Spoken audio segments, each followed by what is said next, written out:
Hi, welcome everybody. Can you guys hear me? Oh yeah, now I can hear myself too. Well, thanks for coming. Maybe a few more people will show up, but I think we'll get started. So, welcome. I would like you to meet Steve. This is Steve. This isn't his real picture, of course, but Steve is a real person. He exists in reality. His full name is Dr. Stephen Henson. He's 54 years old. He has studied he studied math. He has a PhD in graph theory, and he's interested in cryptography a lot. He lives in Staffordshire, England, which is near Birmingham. And because Steve is very good at his job, his regular job isn't exactly just 9 to 5. And because Steve really likes his job, he started his little project of his own a few years ago, well, several years ago by now. And he published it as open source. This project other people found out about and started using it. So first it was a few people using it, and then it was a few hundred, a few thousands, and so forth. And by now it's well in the hundreds of millions of people using his project. Something to do with online security. So Steve was, at some point, he was joined by another guy named Steve, called, his real name is Stephen Marquez, and together they became later known as the two Steves. They were the two maintainers for this project. So, this project took more and more of the Steve's time, as you can imagine, if you're an open source maintainer yourself, which I know some of you are. And then in 2012, this is actually quite some time ago, 2012, a student from the University of Münster in Germany sent a code snippet to Steve for approval. Steve looked at it, deemed it good, and took it over into the code base.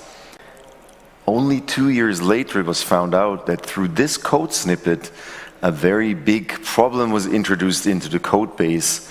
And this caused the largest security breach in the history of the human race, and I don't think that's an exaggeration. It sent governments scrambling and companies gasping for air, and so it was a very serious problem.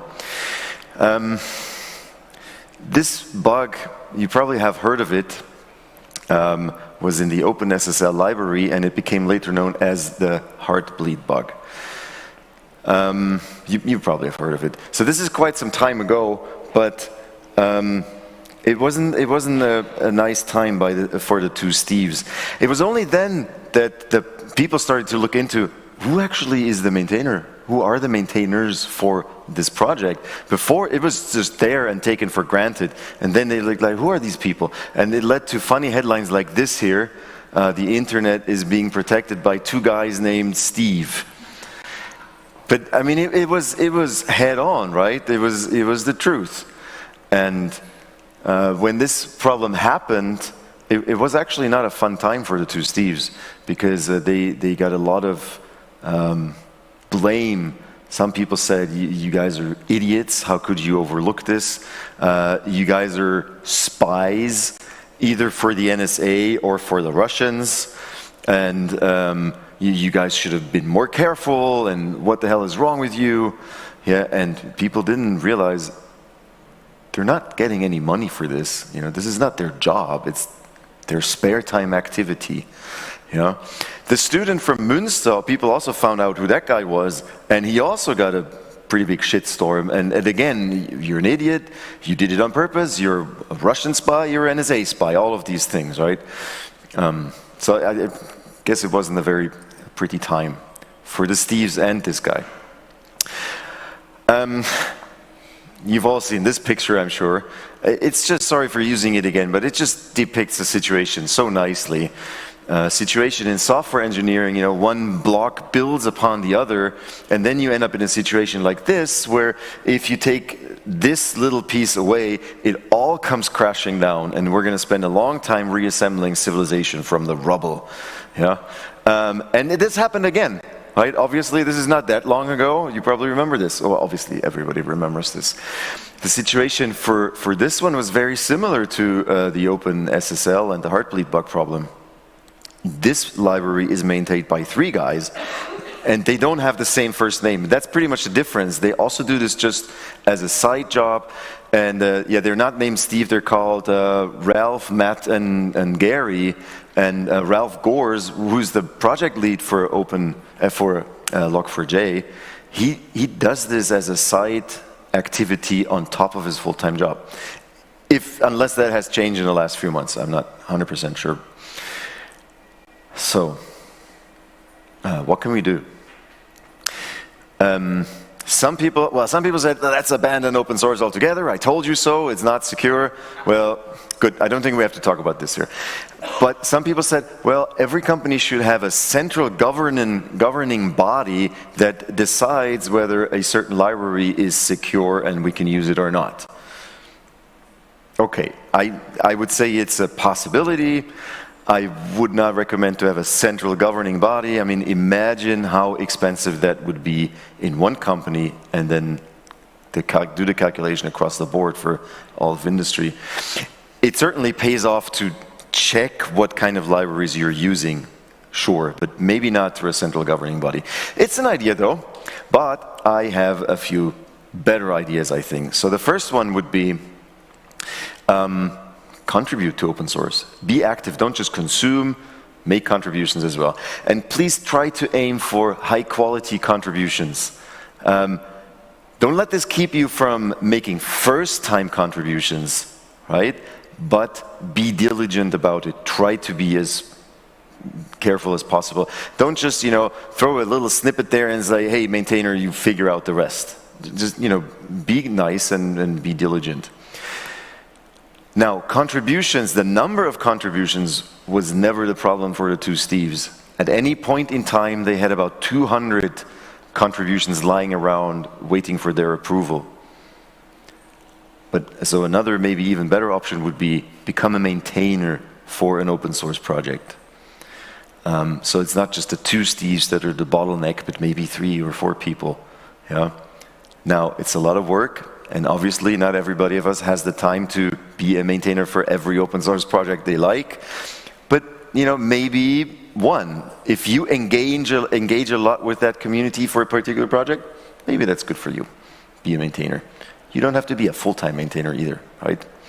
That's an option. Another option, become a member. If you're a company, become a member in a foundation. So foundations are doing a great job. I don't think I have to say this here also.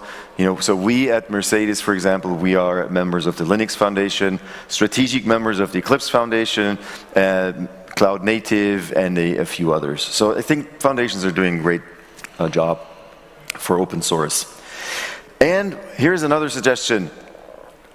Provide open source projects with funding. Give them money. So the two Steves maybe can quit their daytime job and be full-time maintainer for their open source project that you rely on, that you like. And also, give them not just the recognition they need, but also the money they need and for a competitive salary. So, I forgot the number, but I think it was one of the Steves who made $20,000 a year. After the Heartbleed Bug happened, they founded the OpenSSL Foundation, and then they got some money, and so he was making $20,000 a year. This is years ago, but it's not exactly a competitive salary for a software developer who's doing such a crucial, good job, right? Don't quote me on the exact number, but if I remember correctly, that was about more or less. Yeah. So now it may be a bit far-fetched to think, why should for-profit companies pay money for something that they actually get for free? But I can tell you that we at Mercedes-Benz are doing exactly that. So we have set up a fund for sponsorships for open source projects. And we started this more than a year ago. And so this is sort of the point of my talk, so I will dive into this in a bit more detail now. All right? And think about, it would just be in sum, if every company did this, it would just be a lot cheaper than have this central governing body. Right? Okay, so yeah, we've been doing this for over a year now. If you go to our GitHub website and click on GitHub sponsors, there's this little heart that is right here. Then you can see currently, you would see this. I checked again yesterday, it's still up to date.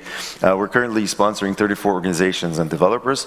So you can sponsor an individual developer, or you can sponsor a project, which is called organization on GitHub. This doesn't include past sponsorships. We have sponsored some more in the past that are not included here in this count anymore, and we plan on doing this in the future, hopefully for a very long time, and so it will be more there. Okay. Oh, and you see, it's not a coincidence that OpenSSL is one of the projects that we picked for sponsoring. And here's Curl. Everybody knows Curl. Curl, this is probably one of the very few people who actually makes a really good living off of it, because he's quite popular. His project is very popular. Daniel Stenberg, he's a good guy. Fiber is one of the projects. Sindre Solhus, he's also one of the true open source heroes out there. He has hundreds of projects, literally, that he's providing for the community. So he does this as a full-time job as well. And if you scroll further down, Log4j is one of our projects as well. All right, so we are doing this currently with GitHub sponsors, and I would like to give you some other options as well. That's not the only one. For us, GitHub is one of our partners, so it's actually quite easy to set this up with GitHub. The rest to set this up is not that easy. I'll get there. Right now, they're still in a sort of testing phase, and so they're not taking any fees at the moment. So every $1,000, if you pay $1,000, that's what you pay, and that's what the recipient will get. In the future, they will start collecting fees, somewhere around 10%, probably in the 7-8% tier. And GitHub told me this is only to sponsor the costs of the program itself. They're not making any money off of that. All right. Other options include Open Collective or Open Source Collective. They collect 10% of the incoming funds. Also, again, I think this is just to uphold the work that they do. This is also another popular option. A lot of projects you can sponsor with Open Source Collective. Here are some more. Linux Foundation, they have no fees for the first $10 million, and then 5% after that, so that's quite nice. And here's just a list of a few other options. I haven't tried these out, I don't know them personally, but just for completeness reasons. So there's LibrePay, Bounty Source, Stake Social, Tidelift, Issue Hunt, and Access Code. Okay, so there's a lot of options to choose from. Now, how does this work in practice? So we are giving money to GitHub, and then it sits in a little repository basically, and then we can go on the website and select the open source developers or projects that we like to sponsor. At first, when we were one of the launch partners for the GitHub Sponsors program, so at first it was a bit more complicated. Like I had to actually write an Excel sheet and give them the URL and the name, and then send the Excel sheet to GitHub. So it wasn't automated yet, now it is. Now I can actually go to the GitHub site and select it and click and wire the money, right? Okay. Now, let me talk a little bit about how to set this up in your company, because this is a bit more complicated than I had anticipated. It took me a long time to set this up, and I wasn't procrastinating. It took me almost a year from the okay from the CIO of Mercedes-Benz, let's do it, to the first money is flowing. Okay? Why? Well, if a company pays money to someone, you can't just give someone money, right? You have to have a reason. And usually it's done either via a purchase, you buy something, you pay money. That works. Or you sponsor someone. For example, at Mercedes, we would sponsor a famous sports person, you know, for wearing our Mercedes star on their sleeve, you know, and then they're a name ambassador, and then we can give them money for sponsoring. So, but what is open source sponsorship? It's not really one or the other. Is it a purchase? Not really, because you're not buying something, right? It's not like you give a developer money and say, and please, now you develop this pull request, this issue for us. I mean, you could do that, but that's not really the point, because they know best what's best for the project, right? So, okay, you're not buying anything. Is it sponsorship? Like they wear our logo? No, not really either, right? I mean, on GitHub, you can see who sponsors a project, so the logo is there, but it's not, you know, that's the main purpose of this thing. So, I went to talk to the people from purchasing. I said, can we do this as a purchase? And they said, well, I don't know, talk to the sponsorship people. So I talked to the sponsorship people. So can we do this via sponsoring? And they're like, but it doesn't really fulfill the guidelines of sponsorship. Talk to the purchasing people. Okay, talk to the purchasing. Sponsorship said, you know, okay, and like that. I went in circles. And then when you, at Mercedes-Benz, is a really big company, you talk to purchasing, there are 100 purchasing departments, you know. Talk to the IT purchasing. Talk to the whatever purchasing, you know. And so it was just a pain to, you know, do this. So finally, we figured it out, and we decided we're doing it through purchasing. Okay, fine. I mean, I didn't really care either way. I just wanted to get it done, right? So purchasing it is. Now comes the next thing. This is just so you, if you maybe want to do this for your company, to kind of anticipate what might come. So the next thing is compliance. Very important thing, obviously. But the thing is, you know, you can't just give a random person on the internet money, right? Because they have to be checked through a sanction list check. Every company does this. It's not Mercedes just doing this, right? Because you don't want your money ending up in some weird channel on the dark web, you know, doing bad things. And then your name is associated with that. You cannot imagine the shitstorm that you will get. Okay, so you have to do a sanction list check. For that you need at the least the person's full name and their residence address, right? So now, how to get this? So I went to GitHub. I said, GitHub, we're giving that person money. Can you please give me their full name and address? And then GitHub said, no, sorry, can't do this. Why? Data protection laws. It's an American company, but still they have some kind of data protection laws. And they said, you know, when people sign up for GitHub sponsors, we guarantee them that we will not give their information to third parties, unauthorized, and they're a third party. You guys are a third party. Like, okay, good, so that doesn't work. So I have to approach them directly. Now, some people have their full name on a GitHub profile and their email address, but not everybody does. Usually they don't have their address there.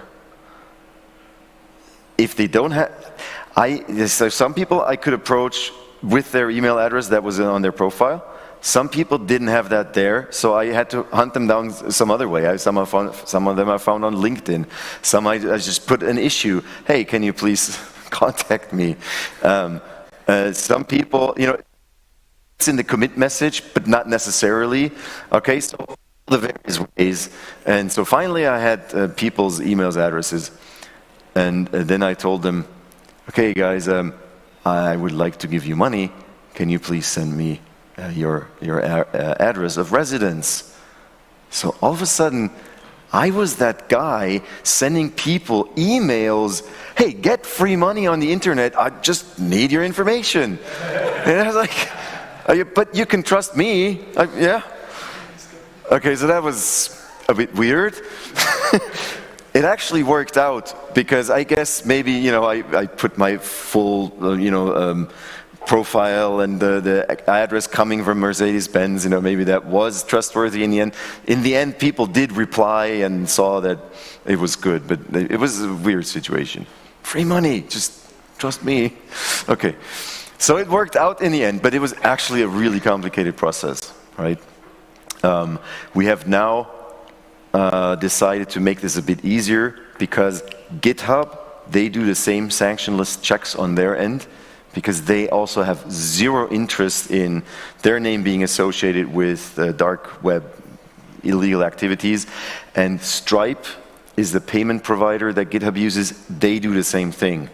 Okay, so at Mercedes we decided if they do it twice, we don't have to do it a third time. So I think we're okay. So far, it's all good.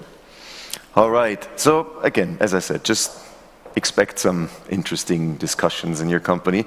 When you finally set it up, it's all good. So here's some of the feedback that we got. I'm not going to read everything to you. You can read this yourself.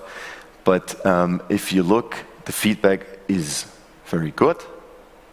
Kind of obvious, right? People generally tend to be happy when you give them money. But when you look at some of the answers here, it wasn't actually even so much the money. It was more the recognition, the pat on the shoulder, the, hey, thanks for your good work. Thanks for being there in open source. And so, being valued for the work that they do. In the end, the purpose is going to be, if a lot of us do it, then maybe these people can really make this for a living, right? But because it's fairly new still, I think, as I said, it was just like the thank you that they appreciated a lot. All right. So, this is our landing page, open source, mercedes-benz.com. It's still kind of new, so we don't have all that much stuff on there, but you can see some of our open source projects here. You can read some blog entries. One of the blog entries is about GitHub sponsors, so kind of like a very small version of what I just said. You can read that. And also check out our FOSS manifesto that is right here. The FOSS manifesto for Mercedes-Benz is something that we created to give our engineers the mission to be active in open source, right? So to allow them the time and to say, it's not only okay for you to do open source, we want you to be active in open source. Please go and do that on company time, of course, in your line of work, okay? And that sort of thing. So look at the manifesto. I think it's actually pretty good, pretty proud of it. All right. Oh, and here's my CEO made me insert the slide here.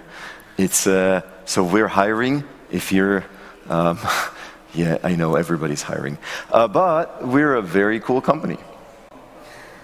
So we're Mercedes-Benz Tech Innovation. You know, we're 100% subsidiary of Mercedes-Benz. And we do software development and IT and stuff. Everything I said is, Mercedes-Benz, the mother company, with us together. All right, so if you're interested, talk to us or just go to the website. And thanks for your time, and may there always be wind in your sails. Thanks. Oops. Thanks.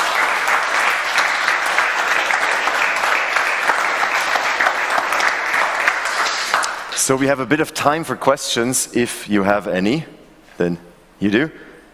And we have a microphone. The microphone is provided so that, because this is recorded, that it's on the video as well. Yeah, what it hits me is when you hit to compliance, I wonder, do you have any selection processes, which projects or which what you fund and what not, and maybe yes, some recommendation. Very good. Thanks for the question. I should have maybe mentioned it already in the talk. But so how do we pick the projects that we fund and the developers?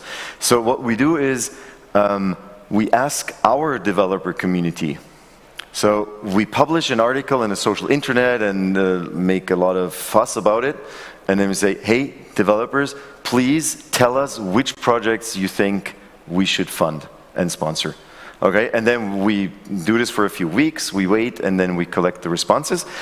Then we sit together with a few of our people in our open source office, and then we just go over the list and see if anything speaks against it. And usually it doesn't, but so some don't have GitHub sponsors enabled, then we can't sponsor them.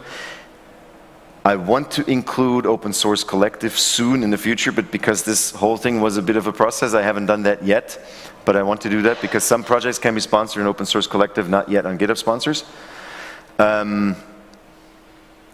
If they don't have GitHub sponsors enabled, we approach the projects and say, hey, we would like to sponsor you. Would it be an option for you to enable GitHub sponsors? And then some do. Actually, a lot of them then do.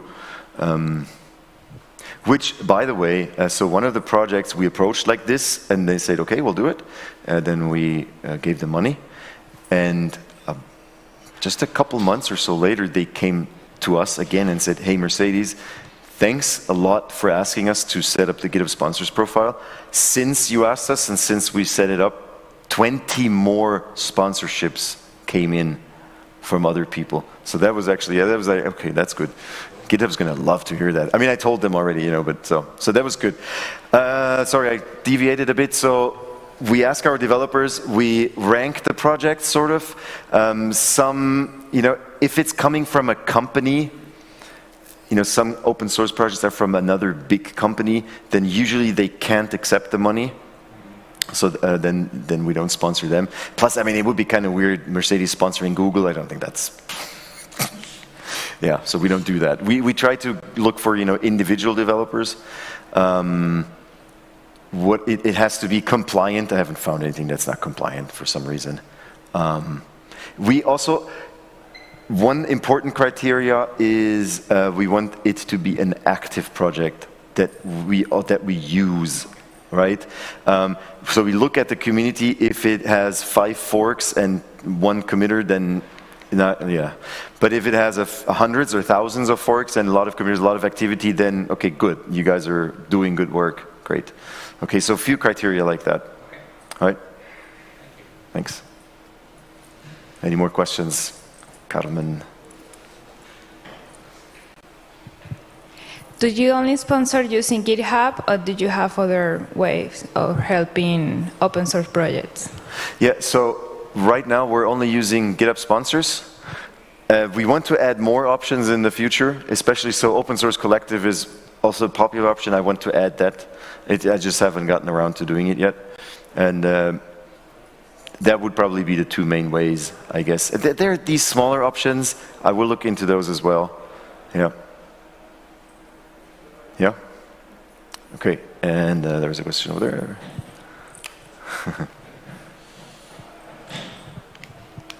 So, thank you for your talk. And so one question was for me, how did you finally convince the purchase department? I mean, which arguments did you have that you are not purchasing anything, but still they need to get the money?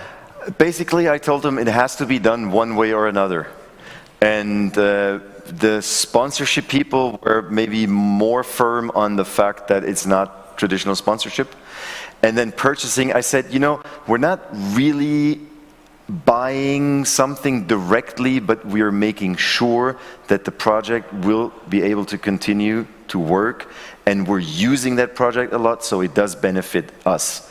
Even though I can't make a one-to-one, you know, we're giving the money and we get this issue, but in the end, we pay money and we still have the project available tomorrow. And that then says that, okay, we can do purchasing. Yeah. And was it useful that you had a separate fund, so you could not have taken the money out of single projects, I assume?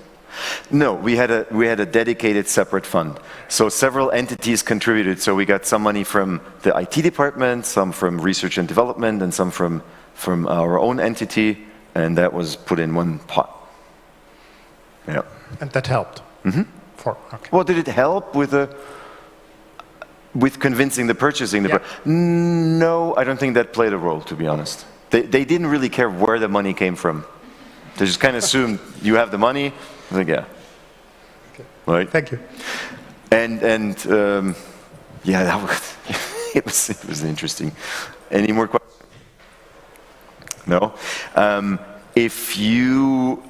If this inspired you, and maybe you think at Bosch or at other companies we can do something like that, consider it, because I think this is really something. If more and more people and companies do it, it can really change the open source world for the better and make a difference. Yeah, and I mean it's not just it's the right thing to do, and we're giving back. That is, I think that is very valid. But in tough economic times, something that's the right thing to do is the first thing that will get scratched by upper management, right? But if you tell them, look, we need this because this project is helping us and we want to ensure that it is still there tomorrow, you know, that's a better way of arguing that you spend money on it. Yeah? So true. And it's an investment in the future, absolutely, exactly. Yeah. Okay, more questions? One more? No? Okay, good. Thanks very much for being here. Thanks for your time. See you around.